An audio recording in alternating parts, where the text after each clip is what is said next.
अध्याय 11 विराट रूप। अर्जुन ने कहा, आपने जिन अत्यंत गुह्य आध्यात्मिक विषयों का मुझे उपदेश दिया है, उसे सुनकर अब मेरा मोह दूर हो गया है। हे कमल नयन, मैंने आपसे प्रत्येक जीव की उत्पत्ति तथा लय के विषय में विस्तार से सुना है और आपकी अक्षय महिमा का अनुभव किया है। हे पुरुषोत्तम, हे परमेश्वर, यद्यपि आपको मैं अपने समक्ष आपके द्वारा वर्णित आपके वास्तविक रूप में देख रहा हूँ, किंतु मैं यह देखने का इच्छुक हूँ कि आप इस दृश्य जगत में किस प्रकार प्रविष्ट हुए हैं। मैं आपके उसी रूप का दर्शन करना चाहता हूँ। हे प्रभु, हे योगेश्वर, यदि आप सोचते हैं कि मैं आपके विश्व रूप को देखने में समर्थ हो सकता हूँ, तो कृपा करके मुझे अपना असीम विश्व रूप दिखलाइए। भगवान ने कहा, हे अर्जुन, हे पार्थ, अब तुम मेरे ऐश्वर्य को सैकड़ों हजारों प्रकार के दैवी तथा विविध रंगों वाले रूपों को देखो। हे भारत, लो, तुम आदित्यों, वसुओं, रुद्रों, अश्विनी कुमारों तथा अन्य देवताओं के विभिन्न रूपों को यहाँ देखो। तुम ऐसे अनेक आश्चर्यमय रूपों को देखो जिन्हें पहले किसी ने न तो कभी देखा है न सुना है। हे अर्जुन, तुम जो भी देखना चाहो उसे तत्क्षण मेरे इस शरीर में देखो। तुम इस समय तथा भविष्य में भी जो भी देखना चाहते हो उसको यह विश्व रूप दिखाने वाला है।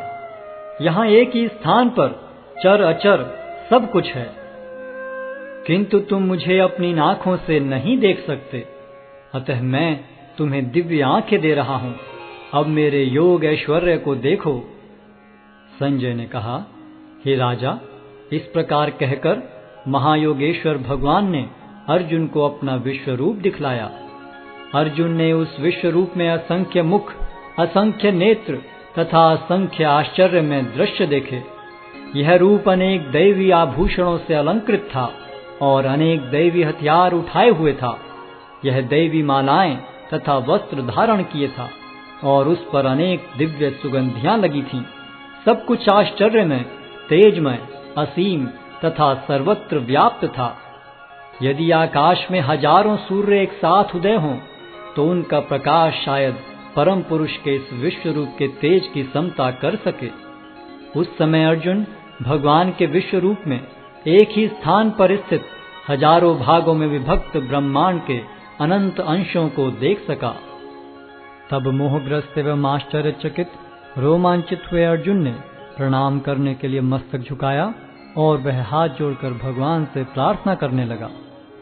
अर्जुन ने कहा, हे भगवान कृष्ण, मैं आपके शरीर में सारे देवताओं तथा अन्य विविध जीवों को एकत्र देख रहा हूँ।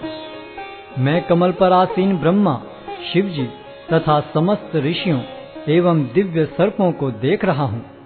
हे विश्वेश्वर, हे विश्वरूप, मैं आपके शरीर में अनेकानेक हाथ, पेट, मुंह तथा आंखें देख रहा हूँ, जो सर्वत्र फैले हैं और जिनका अंत नहीं है। आप में न अंत दिखता है, न मध्य और न आदि। आपके रूप को उसके चकाचौंध तेज के कारण देख पाना कठिन है, क्योंकि वह प्रज्वलित अग्नि की भांति अथवा सूर्य के अपार प्रकाश की भांति चारों ओर फैल रहा है। तो भी मैं इस तेजोमय रूप को सर्वत्र देख रहा हूँ, जो अनेक मुकुटों, गदाओं तथा चक्रों से विभूषित है। आप परम आद्य ज्ञेय वस्तु हैं। आप इस ब्रह्मांड के परम आधार हैं। आप अव्यय तथा पुराण पुरुष हैं। आप सनातन धर्म के पालक भगवान हैं। यही मेरा मत है। आप आदि, मध्य तथा अंत से रहित हैं। आपका यश अनंत है। आपकी असंख्य भुजाएं हैं और सूर्य तथा चंद्रमा आपकी आंखें हैं। मैं आपके मुख से प्रज्वलित अग्नि निकलते और आपके तेज से इस संपूर्ण ब्रह्मांड को जलते हुए देख रहा हूँ। यद्यपि आप एक हैं, किंतु आप आकाश तथा सारे लोकों एवं उनके बीच के समस्त अवकाश में व्याप्त हैं। हे महापुरुष, आपके इस अद्भुत तथा भयानक रूप को देखकर सारे लोग भयभीत हैं। देवों का सारा समूह आपकी शरण ले रहा है और आप में प्रवेश कर रहा है। उनमें से कुछ अत्यंत भयभीत होकर हाथ जोड़े आपकी प्रार्थना कर रहे हैं। महर्षियों तथा सिद्धों के समूह कल्याण हो कहकर वैदिक स्तोत्रों का पाठ करते हुए आपकी स्तुति कर रहे हैं।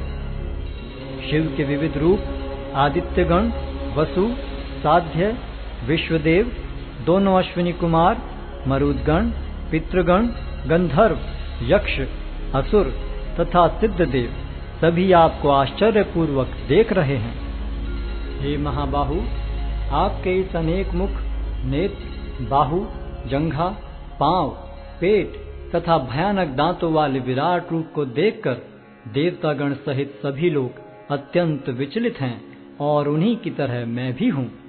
हे सर्वव्यापी विष्णु, नाना ज्योतिर्मय रंगों से युक्त आपको आकाश का स्पर्श करते, मुख फैलाए तथा बड़ी बड़ी चमकती आंखें निकाले देखकर भय से मेरा मन विचलित है।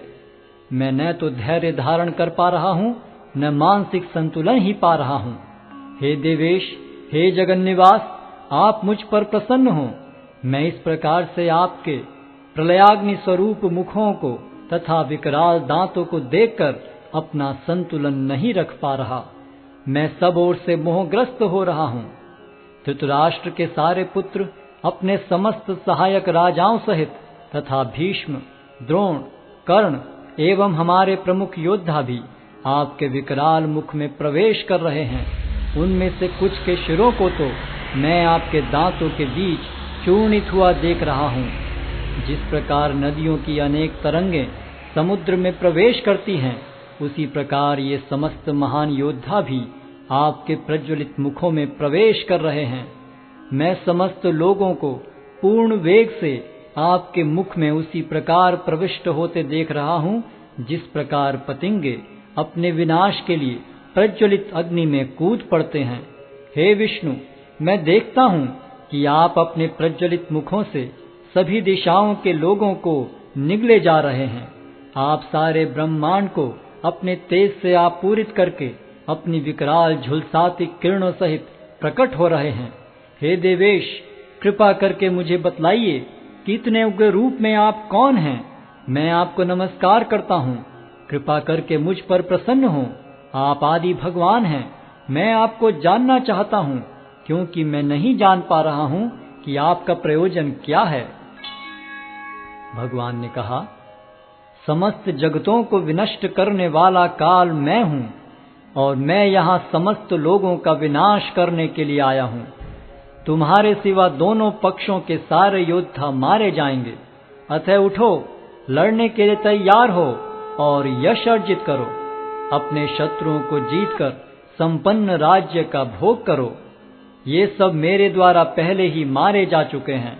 और हे सव्यसाची, तुम तो युद्ध में केवल निमित्त मात्र हो सकते हो। द्रोण, भीष्म, जयद्रथ, कर्ण तथा अन्य महान योद्धा पहले ही मेरे द्वारा मारे जा चुके हैं। अतः तुम उनका वध करो और तनिक भी विचलित न हो। तुम केवल युद्ध करो। युद्ध में तुम अपने शत्रुओं को परास्त करोगे। संजय ने धृतराष्ट्र से कहा, हे राजा, भगवान के मुख से इन वचनों को सुनकर कांपते हुए अर्जुन ने हाथ जोड़कर उन्हें बारंबार नमस्कार किया। फिर उसने भयभीत होकर अवरुद्ध स्वर में कृष्ण से इस प्रकार कहा। अर्जुन ने कहा, हे ऋषिकेश, आपके नाम के श्रवण से संसार हर्षित होता है और सभी लोग आपके प्रति अनुरक्त होते हैं।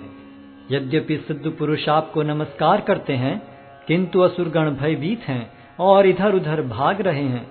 यह ठीक ही हुआ है। हे महात्मा, आप ब्रह्मा से भी बढ़कर हैं। आप आदि सृष्टा हैं, तो फिर वे आपको सादर नमस्कार क्यों न करें। हे अनंत, हे देवेश, हे जगन्निवास, आप परम स्रोत, अक्षर, कारणों के कारण तथा इस भौतिक जगत से परे हैं। आप आदि देव, सनातन पुरुष तथा इस दृश्य जगत के परम आश्रय हैं। आप सब कुछ जानने वाले हैं और आप ही वह सब कुछ हैं जो जानने योग्य है। आप भौतिक गुणों से परे परम आश्रय हैं। हे अनंत रूप, यह संपूर्ण दृश्य जगत आपसे व्याप्त है। आप वायु हैं तथा परम नियंता भी हैं। आप अग्नि हैं, जल हैं, तथा चंद्रमा हैं। आप आदि जीव ब्रह्मा हैं और आप प्रपितामह हैं। अतः आपको 1000 बार नमस्कार है और पुनः पुनः नमस्कार है। आपको आगे पीछे तथा चारों ओर से नमस्कार है। हे असीम शक्ति, आप अनंत पराक्रम के स्वामी हैं। आप सर्वव्यापी हैं, अतः आप सब कुछ हैं। आपको अपना मित्र मानते हुए मैंने हठ पूर्वक आपको हे कृष्ण, हे यादव, हे सखा जैसे संबोधनों से पुकारा है, क्योंकि मैं आपकी महिमा को नहीं जानता था। मैंने मूर्खतावश या प्रेमवश जो कुछ भी किया है, कृपया उसके लिए मुझे क्षमा कर दें। यही नहीं, मैंने कई बार आराम करते समय एक साथ लेटे हुए या साथ साथ खाते या बैठे हुए, कभी अकेले तो कभी अनेक मित्रों के समक्ष आपका अनादर किया है। हे अच्युत, मेरे इन समस्त अपराधों को क्षमा करें। आप इस चर तथा अचर संपूर्ण दृश्य जगत के जनक हैं। आप परम पूज्य महान आध्यात्मिक गुरु हैं। न तो कोई आपके तुल्य है, न ही कोई आपके समान हो सकता है। हे अतुल शक्ति वाले प्रभु, भला तीनों लोकों में आपसे बढ़कर कोई कैसे हो सकता है। आप प्रत्येक जीव द्वारा पूजनीय भगवान हैं। अतः मैं गिरकर सादर प्रणाम करता हूँ और आपकी कृपा की याचना करता हूँ।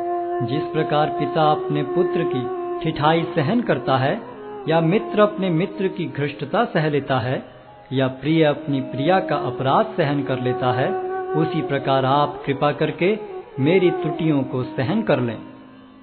पहले कभी न देखे गए आपके इस विराट रूप का दर्शन करके मैं पुलकित हो रहा हूँ, किंतु साथ ही मेरा मन भयभीत हो रहा है। अतः आप मुझ पर कृपा करें और हे देवेश, हे जगन्निवास, अपना पुरुषोत्तम भगवत स्वरूप पुनः दिखाएं। हे विराट रूप, हे सहस्त्रभुज भगवान, मैं आपके मुकुटधारी चतुर्भुज रूप का दर्शन करना चाहता हूँ, जिसमें आप अपने चारों हाथों में शंख, चक्र, गदा तथा पद्म धारण किए हुए हों। मैं उसी रूप को देखने की इच्छा करता हूँ। भगवान ने कहा, हे अर्जुन, मैंने प्रसन्न होकर अपनी अंतरंगा शक्ति के बल पर तुम्हें इस संसार में अपने इस परम विश्व रूप का दर्शन कराया है। इसके पूर्व अन्य किसी ने इस असीम तथा तेजोमय आदि रूप को कभी नहीं देखा था।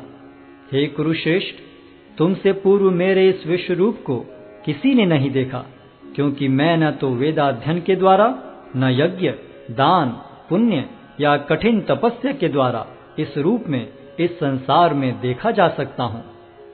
तुम मेरे इस भयानक रूप को देखकर अत्यंत विचलित एवं मोहित हो गए हो। अब इसे समाप्त करता हूँ।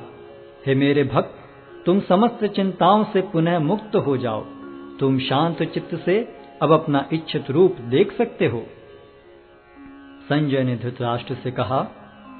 अर्जुन से इस प्रकार कहने के बाद भगवान कृष्ण ने अपना असली चतुर्भुज रूप प्रकट किया और अंत में 2 भुजाओं वाला अपना रूप प्रदर्शित करके भयभीत अर्जुन को धैर्य बंधाया। जब अर्जुन ने कृष्ण को उनके आदि रूप में देखा तो कहा, हे जनार्दन, आपके इस अति सुंदर मानवीय रूप को देखकर मैं अब स्थिर चित्त हूँ और मैंने अपनी प्राकृत अवस्था प्राप्त कर ली है। श्री भगवान ने कहा, हे अर्जुन, तुम मेरे जिस रूप को इस समय देख रहे हो, उसे देख पाना अत्यंत दुष्कर है। यहाँ तक कि देवता भी इस अत्यंत प्रिय रूप को देखने की ताक में रहते हैं। तुम अपने दिव्य नेत्रों से जिस रूप का दर्शन कर रहे हो, उसे न तो वेदाध्ययन से, न कठिन तपस्या से, न दान से, न पूजा से ही जाना जा सकता है। कोई इन साधनों के द्वारा मुझे मेरे रूप में नहीं देख सकता। हे अर्जुन, केवल अनन्य भक्ति द्वारा मुझे उस रूप में समझा जा सकता है जिस रूप में मैं तुम्हारे समक्ष खड़ा हूँ, और इसी प्रकार मेरा साक्षात दर्शन भी किया जा सकता है। केवल इसी विधि से तुम मेरे ज्ञान के रहस्य को पा सकते हो। हे अर्जुन, जो व्यक्ति सकाम कर्मों तथा मनोधर्म के कलमश से मुक्त होकर मेरी शुद्ध भक्ति में तत्पर रहता है, जो मेरे लिए ही कर्म करता है, जो मुझे ही जीवन लक्ष्य समझता है और जो प्रत्येक जीव से मैत्री भाव रखता है, वह निश्चय ही मुझे प्राप्त करता है।